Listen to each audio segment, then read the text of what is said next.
I have been really stoked to see a whole bunch of new folks joining my channel recently, and a lot of these folks are kind of new to the world of precious metals. I think that is really fantastic. There's not a whole lot more gratifying when you're a content creator on YouTube. It's still weird to think of myself as one of those. To have folks who are really excited and enthusiastic about learning new things, especially folks who are new to this field. And I like to call this field the process of crossing the bridge between stacking precious metals and coin collecting. So if you're one of those new folks, folks who are new to the world of precious metals, I want to send a special thank you to you. Thank you for being here. Thank you for allowing me to be part of your journey, as I like to say, into precious metals. And I think you're going to enjoy this. This video is specifically about some of the definitions that you'll most commonly encounter as you start dipping your toes into the world of physical precious metals, in particular silver. We're talking about silver in this video. But don't be alarmed if you're one of my returning subscribers, or if you're one of my folks who have been stacking precious metals for as long as I have, 30 or 40 years. Because I've got some really interesting examples of the items that we're going to be talking about. So hopefully this will be entertaining for you, and the folks that are new to this won't have any idea that some of this stuff is really cool. So shout at them and let them know that some of these things are really neat. Do me a favor. If you're new to the channel, I want to thank you for being with me here today. My name is Dubsy, and I appreciate everybody who's new and all the returning subscribers too. Thank you guys. I like to begin my videos with a simple disclaimer, and that disclaimer is that I'm not a financial advisor. I'm not trying to offer any kind of financial advice. I'm simply trying to share some of my experience having bought and sold precious metals and rare coins for the last 30 or 40 years. I also like to begin my videos with definitions, and that seems a little bit weird in this case because the entire video is about definitions. But I like to use definitions as we begin a particular video because I think it really starts people thinking about the objects that we're going to be talking about. And I think that really adds a little bit of something extra and makes this a little bit more engaging and a little bit more interesting and maybe even a little bit more thought-provoking. So in this case, I'm going to be talking about two definitions before we start talking about a big old list of definitions. Stay with me. I think you're going to like this.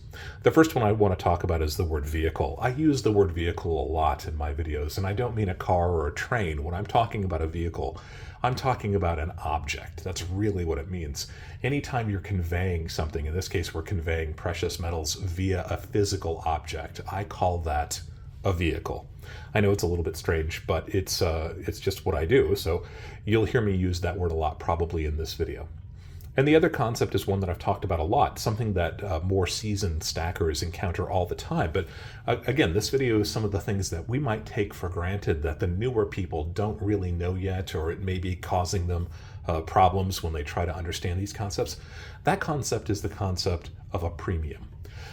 I've talked about premiums quite a bit on this channel, but a premium, simply stated, is the amount that you have to pay over and above the value of the precious metal contained within whatever vehicle you're looking at. So if theoretically silver is $30 an ounce and you go to your coin shop or a coin show or a bullion dealer and you buy a 1 troy ounce silver bar, for example, that silver bar is not going to cost you $30 because that dealer needs to make money. They need to make a profit. They've got to keep their lights on, pay their employees, pay for advertising and everything else. So they will usually charge you more than the silver or gold contained within that vehicle.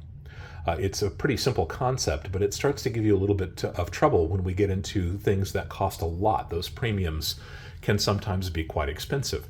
Right now, a typical silver round, and we'll talk about what those are a little bit later, at a dealer, a typical coin dealer, may have a premium of $2 or $3 above the value of the silver.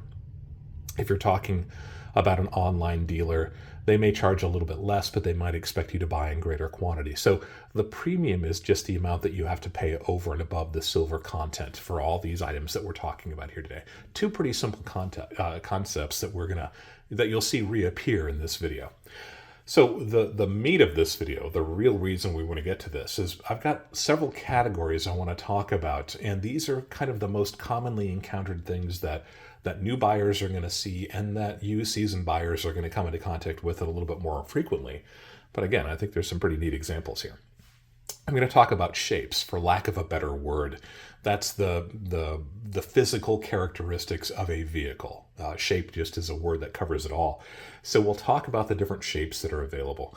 We'll talk about the different weights that are available, the most commonly encountered weights of items. We're going to talk about the purities of these most commonly encountered vehicles.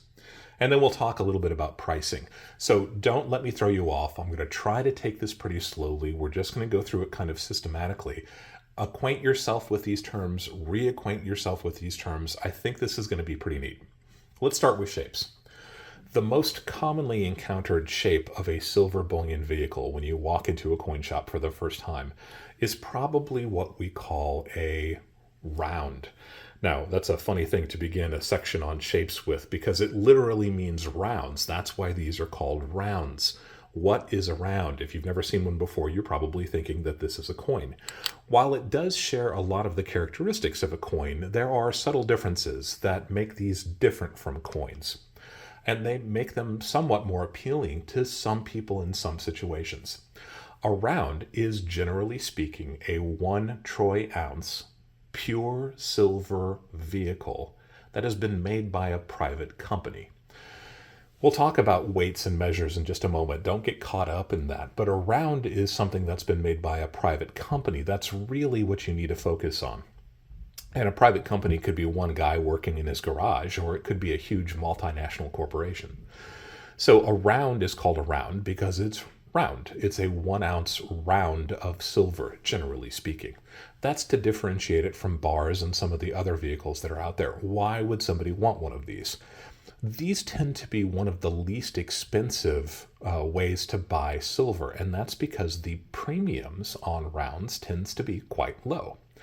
A round made by a private company, in this case, this is a very famous refinery called Engelhard, and these rounds actually have a name. They're called the Prospector. These were incredibly popular in the 1980s and still are quite popular to this day. And they look quite a bit like a coin. If you're looking at one of these, you're probably thinking that you got the same shape, it's got a nice design on it, it's got a date on it, it's got these reeds, that's what we call these ridges on the edge. But it's different from a coin because it's made by a private company. It doesn't have a face value. So you can't take one of these and legally spend it somewhere. And that sounds like kind of a subtle difference too, but it does have some implications we'll talk about in just a second. Though one of the least expensive ways to own precious metals, to buy precious metals, rounds made by a private company, rounds are very inexpensive to make when compared to a bar.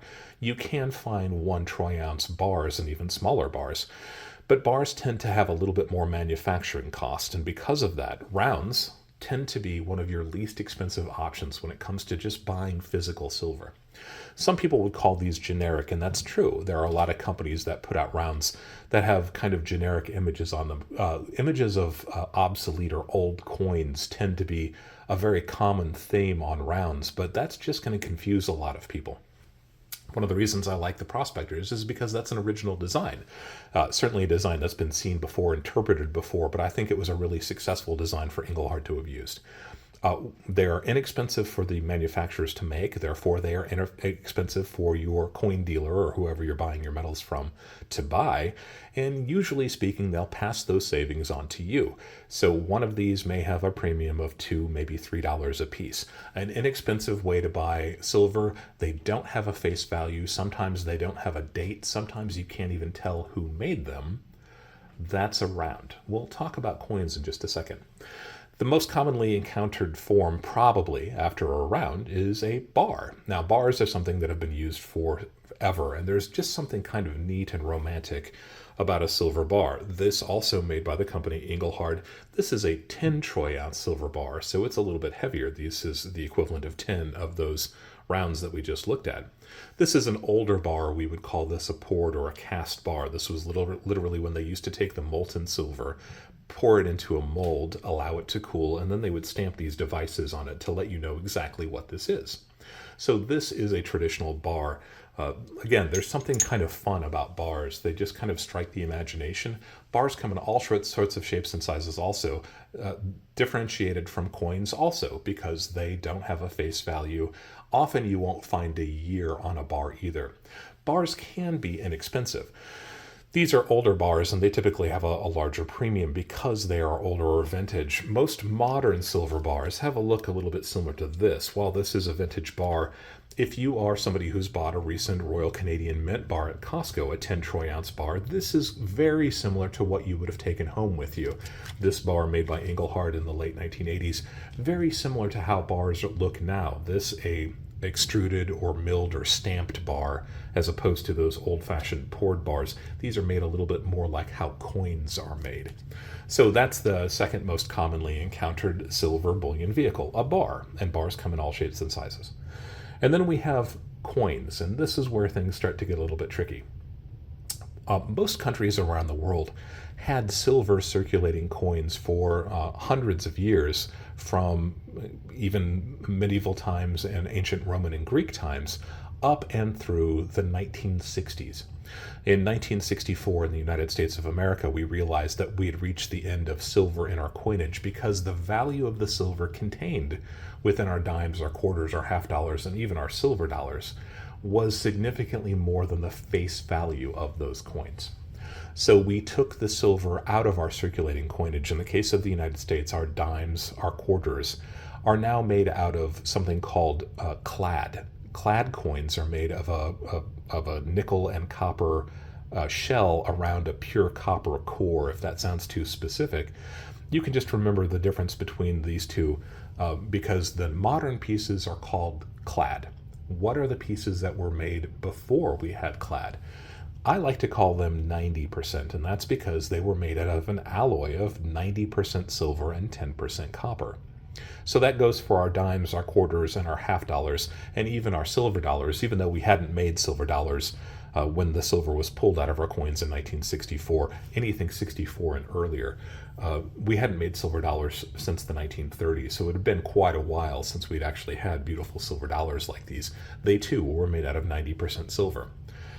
I want to be pretty specific about this, especially since you are possibly one of my newest subscribers or newest members of this stacking community. With a very few exceptions, nickels have never been made out of silver. There is no silver in a nickel. It doesn't matter if it's in 1964 or earlier, with the exception of war nickels. A few nickels that were made during the World War II era have a small amount of silver in them. We won't talk about that. I know I'm already confusing you. Can you tell? So just our dimes, our quarters, our half dollars, and our silver dollars. 90% is what they are generically called. That's what I like to call them. Some people call them junk. I don't really like that term, but you will hear that, and that is interchangeable with 90%. In the last 5 or maybe 7 or 8 years, some folks have started calling it constitutional. To me, that sounds a little bit cumbersome, especially when you're typing it out. That's a lot of letters, a lot of syllables. I think 90% works just as well, but it's important to know, if you are new to this field and this is something that you are interested in, 90% junk silver, constitutional, all means the same thing. That is essentially 20th century silver coins that were made before 1965. Dimes, quarters, half dollars. That's 90%. So after 1964, we continued to make half dollars with a little bit of silver in them, 40% silver. And we stopped that after a few years also. And then there was kind of a void. There was nothing that we as a country released that was made out of silver, but there was still a very strong demand for silver. People still wanted to buy it.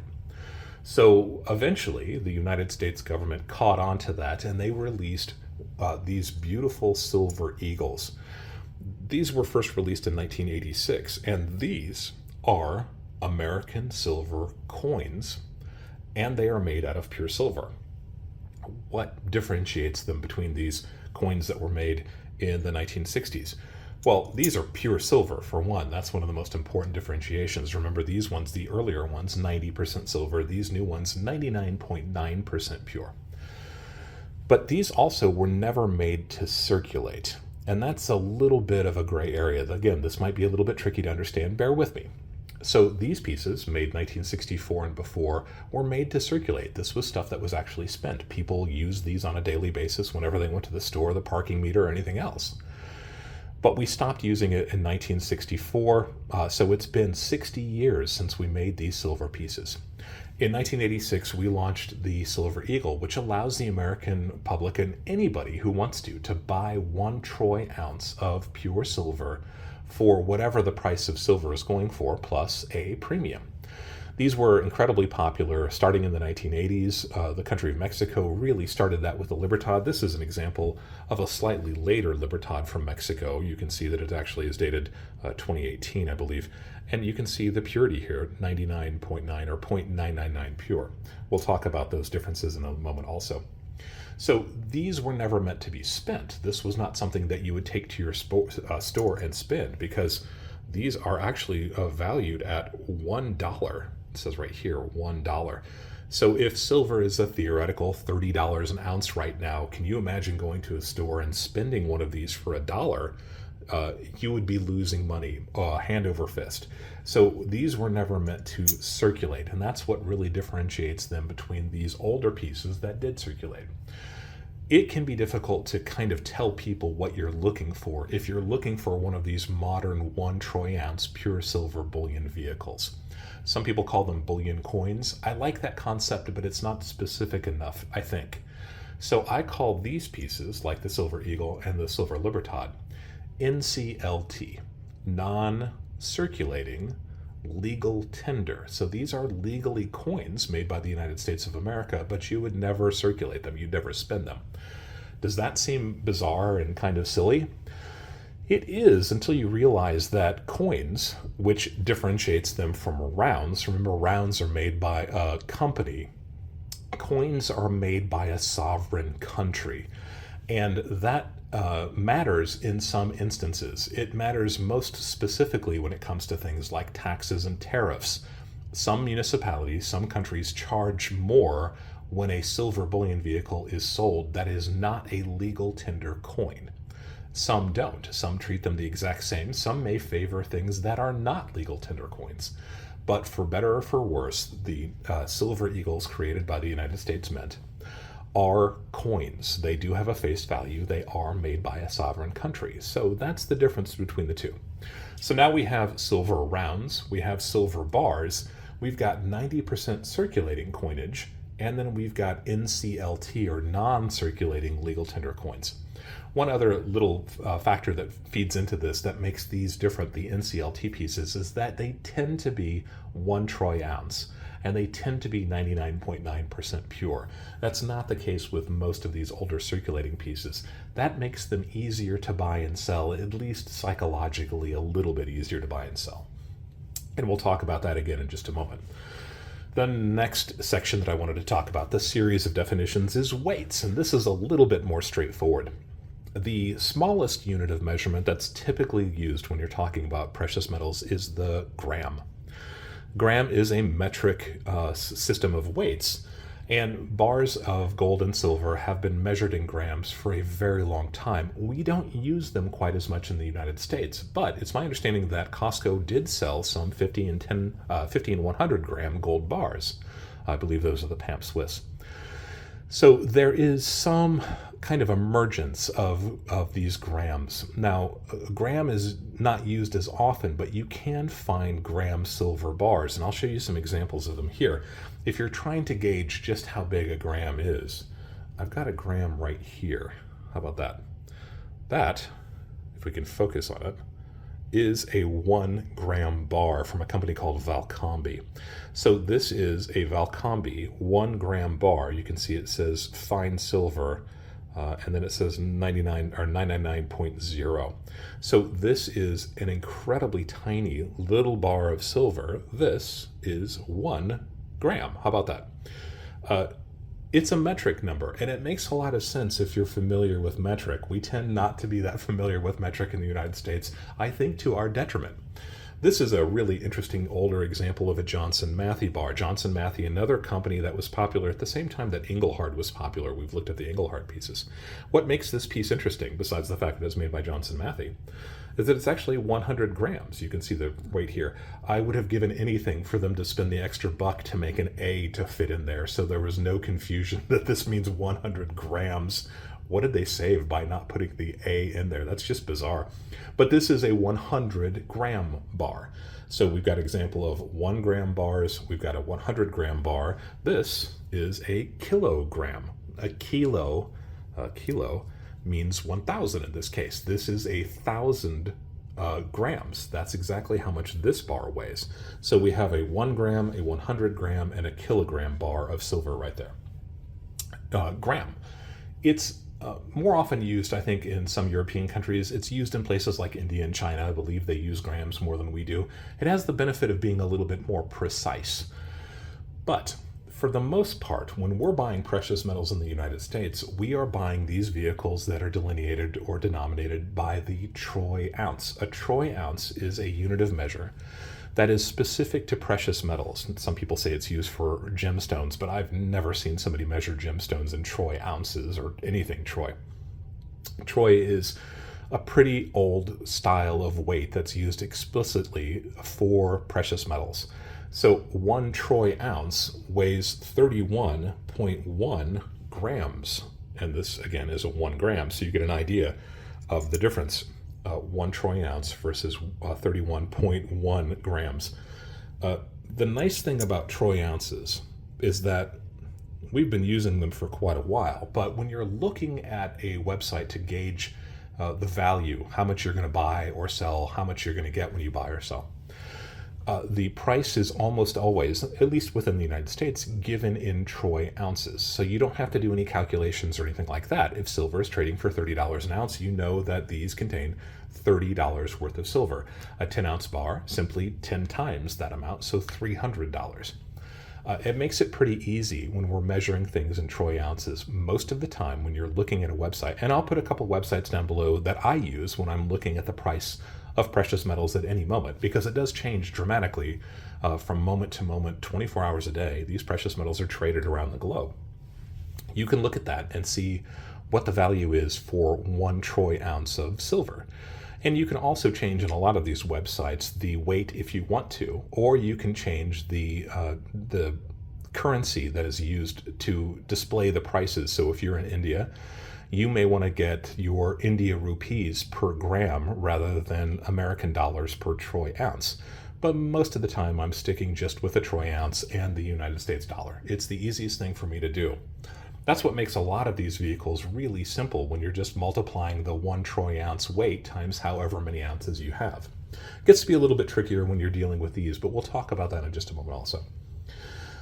There are 2 other weights that are sometimes used in precious metals, and I just mentioned these because you may encounter them, and I don't want you scratching your head if somebody says something. In the 1960s, 1970s, where we still weren't quite sure what we were going to be doing with precious metals, we knew that the market was expanding. There were some vehicles that were still measured in grains. A grain is an even smaller increment than a gram. And I've got one example here that lists all of them. You folks who've watched the channel before may be familiar with this. This is a 1949 onza. This was issued by Mexico, and the reason it's called onza is because that means ounce. So it says 1 ounce troy right there. So you know that this is 1 troy ounce. But it also has the weight in grams right here, and it has the weight in grains. I think that's really neat. This is one of the only vehicles that I'm aware of that has all those different things. It's almost like a Rosetta Stone, right? So you've got grains. We don't really use those anymore. The Franklin Mint and some of the other private mints that were popular in the early 1970s with the proliferation of art bars put out vehicles that were weighed in grains, but it didn't seem to last very long. Because they are so small relative to a troy ounce, you had to do some serious math. It wasn't uncommon to see these bars that weighed 1,000 grains or 5,000 grains or even 10,000 grains. It got to be a very large number, a very small unit, and it just seemed impractical. So we saw this go by the wayside pretty quickly. You still encounter it sometimes, though. And then lastly, the one other weight that I wanted to mention, just because some of my local dealers tend to use this, and I think they just use it to confuse me, is the idea of a pennyweight. We don't have pennies in the United States of America. Any snobby coin collector will tell you that we have cents. We don't use the word penny because that's English, right? And we beat the English king. That was what set us aside. That's what saved and started our country. But the pennyweight is a popular unit of measure for certain precious metals, and is kind of an old school gentleman's club kind of a way. Pennyweight is called a pennyweight because it is 1/20th of a troy ounce. Now, if you've got fractions of a troy ounce, I'd just as soon use troy ounce fractions. But a pennyweight is exactly 1/20th of a troy ounce. And it's called a pennyweight because it used to be the weight of a Roman silver coin that was used for about 500 years called a denarius. And to make it even more confusing, and why I don't want you to even consider it if you're new to precious metals, is because it's not really called a pennyweight. When you see it written out, at least most of the time, it's called a DWT. Right? If you're as confused as I am, that probably means denarius weight or something like that, but who cares? Don't use a pennyweight. Stick with grams, stick with troy ounces, and you'll be just fine. So there we talked about weights. The next thing I wanted to mention is purities. And these are just some of the most commonly encountered purities when you're talking about precious metals. Let's start with the least pure, and we'll work our way to the most pure. I already mentioned these pieces are 90% silver. They're 90% silver, 10% copper. This was an alloy that was used for 170 years in the United States, and it's something that is still quite popular. So you will encounter it, but it does require a little bit of math. It's not that difficult. And any dealer that's worth their salt will know immediately how much a silver dime, a silver quarter, a silver half dollar has in it in terms of its silver value. It's a pretty simple thing to calculate once you get used to it. You probably won't have to worry about it, especially if you're just buying these pieces from your dealer. Let them do the math. You can trust them. They probably know what they're talking about. So 90% is our silver standard. Some other countries had different silver standards. We had different silver standards a little bit. You'll often find Mexican pieces from the 20th century that are 72% pure. Don't dip your toes into that water if you're still uncomfortable, if you're still getting used to it. I am a big fan of Mexican silver, and I've got series of Mexican silver vehicle videos, and I'll leave a link down below to those too if you're interested. England was another country that used a silver standard for hundreds of years, and that silver standard was sterling silver, and that's the next purity that you're probably going to encounter, at least to some degree, if you're starting to stack precious metals. Sterling silver is 92.5% pure. And this was a standard that England used forever. And in the United States, if it sounds familiar, it's because pieces like silverware were often made out of sterling silver in the 1800s and 1900s in the United States. Almost every piece of jewelry that you find that is silver jewelry, as long as it's made out of solid silver, is going to be made out of sterling silver. So this is an alloy that is tried and true. We are very familiar with it in the United States. It doesn't seem to be as popular as some of the other vehicles that are out there, and maybe there's reasons for that. I like to think that I still have some interesting sterling silver pieces. This is an award from 1987. It's from the Seagram's alcohol beverage company. And this piece is a nice, big, heavy, chunky silver bar, so I definitely consider this to be bullion. But rather than being 99.9% pure or 90% pure, this is actually sterling silver. And what makes this piece neat is that it's actually made by Tiffany & Company. So this has got all sorts of collectability, and it's a really neat, rare, unusual looking bar made out of sterling silver 92.5. I've got one other example of it. In the 1970s, especially 1960s, 1970s, America became obsessed with collecting silver medals. I've got several videos about those too. This silver medal commemorates the 500th anniversary of the Pilgrim's Landing. And you can see here it's 1620 to 1970. I guess it's 450 years or whatever it is. So this is a really nice chunky piece too, a beautiful medallion, whatever you want to call it. But you can see here that if I get this right side up, there we go. So this is the company that made the piece, Reed and Barton. This is the serial number for the piece. I believe it says 257. Let's see if we can get that to focus. Let's see if I can block it in here. There we go. But you see the word in the middle actually says sterling, and that's what we're after. This is a sterling silver metal, 92.5% pure. So this is something you will encounter. I think you're encountering it less and less, incidentally, the Mexican piece, also 92.5% pure. And then finally, the silver that you're probably going to encounter the most, the percentage purity that you're going to encounter the most, is the most pure that we're going to talk about. That is 99.9% pure. The rounds, the silver bars, these silver coins, all 99.9% pure. Sometimes that's called 3 nines, and I have no problem with people calling that. The thing is that if you're using shorthand and you're not familiar with it, it may confuse you. So 99.9% or 0.999 pure, they mean the exact same thing. So anytime you're seeing the percentage or the decimal, we would actually call that millesimal. They mean the exact same thing. 0.999, 99.9% pure. You may be asking yourself, well, that's not really pure. So what about the extra area that's left open there, the 99.9 what? We don't really concern ourselves with that. In fact, we haven't ever really concerned ourselves with that. The 3 nines fine takes us from the tenths, hundredths, and thousandths if you're looking at that millesimal or decimal purity.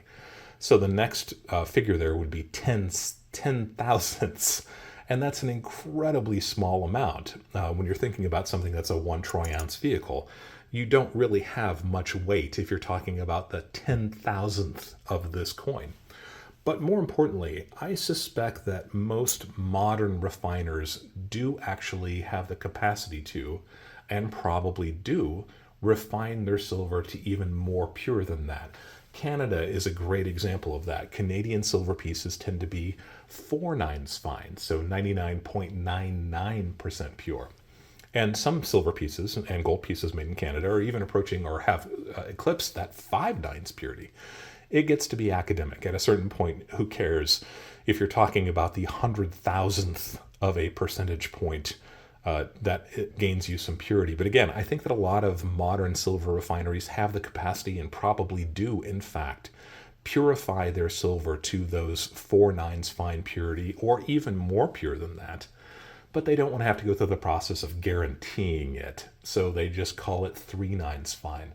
That's the standard we use. We consider 3 nines fine to be pure silver. Those words are interchangeable. 0.999, 3 nines, 99.9, pure silver.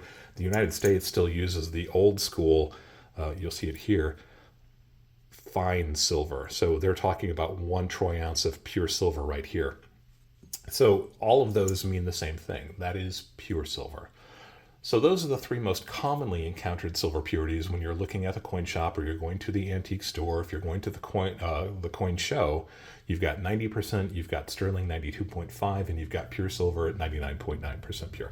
The last thing I want to touch on, since we're already going way too long with this, and I promised it was going to be interesting, now you're going to have to tell me whether or not this is still interesting, is prices.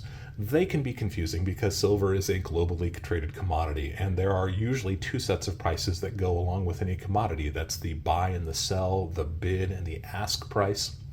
We're not going to worry about that for right now. What we're looking at is the differentiation between spot price and melt. I use those words interchangeably, and I probably shouldn't. In fact, nobody really should. Spot price is the price that the commodity is selling for on the open market. So again, if you're going to go to a place like Kitco, a website like Kitco, and you're going to look at the price of silver, the spot price is what it's trading for at any given moment of any day. And that's what makes these 1 troy ounce vehicles really easy, because you know exactly how much your silver is worth in that case. The melt price is actually how much silver is contained within a vehicle that is not pure silver. Remember, for the example of these pieces, they're 90% pure silver. So you're not going to just take the weight of these and multiply it by the spot price. Like this is a 1 ounce, you could easily multiply that by the spot price. Not so with these pieces. You actually have to calculate their weight and the purity and then multiply that by the spot price.